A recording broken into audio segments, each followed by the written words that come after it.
Breaking news out of the Middle East, a little past 2 a.m. in Cairo, where there is still some hope of a potential hostage deal between Hamas and Israel. Hamas has rejected a number of proposals to release 40 hostages for 900 Palestinian prisoners. And why would Hamas right now make a deal? World opinion continues to turn against Israel.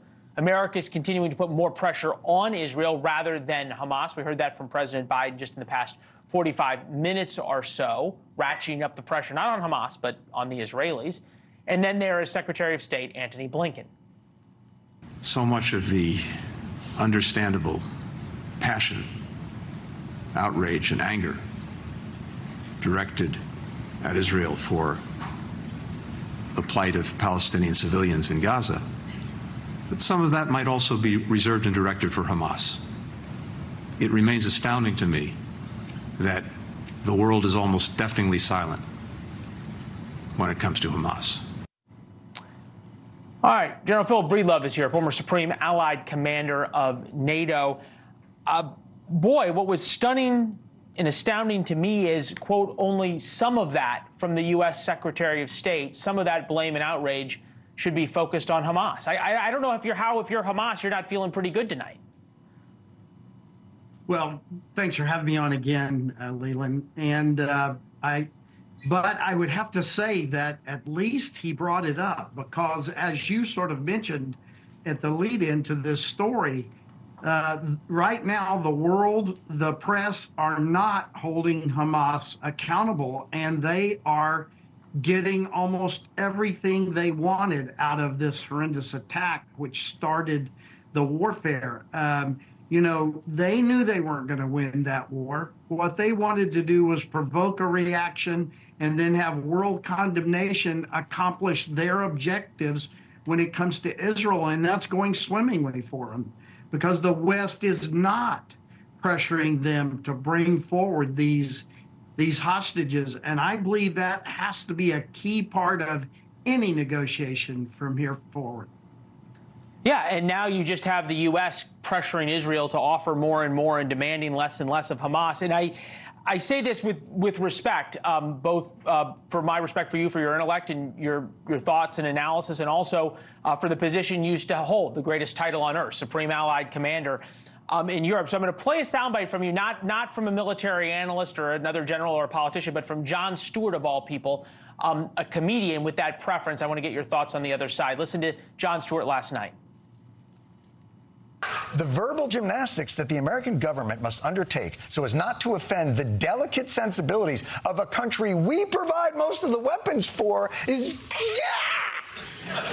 Every time America tells the world that there's something we won't allow, Israel seems to say, challenge accepted. Are they willfully trying to provoke us? He went on to make the point that when Russia does something, we condemn it, but when Israel does the same thing, we do not.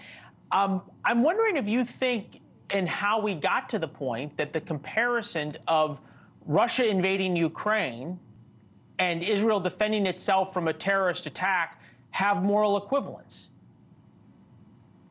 Wow, I would never find moral equivalence among those. There is no moral explanation for what Russia is doing in Ukraine. It was unprovoked. It is a contrived war to accomplish Russia's objectives. Israel is reacting to a very real terrorist attack into their nation.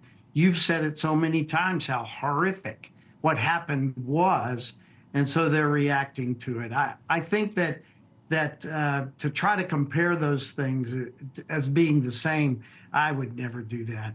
But I think there is something to draw from this conversation, and that is that I believe the world is really sort of stepping back from American leadership, because you made an important point. A lot of people, we are telling them what they need to do, and we're not getting the results that we would hope to get. And I think we need to examine as a nation why that's happening. And frankly, I think we need to fix it. I believe in the Western nations doing the right thing. We are one of those Western nations, but we are a very important Western nation, and we need to be a leader in this world And I think that's what's being questioned around the world. Well, I don't need to remind you, but I will make the point to our viewers that your job, Supreme Allied Commander in Europe, came out of the United States taking a step back in the world. And when the U.S. takes a step back, bad things happen. General, it's always good to see you, sir. It's a pleasure. Thank you. Thanks for watching. Go to joinnn.com to find NewsNation on your television provider. And don't forget to click the red subscribe button below to get more of NewsNation's fact-driven, unbiased coverage.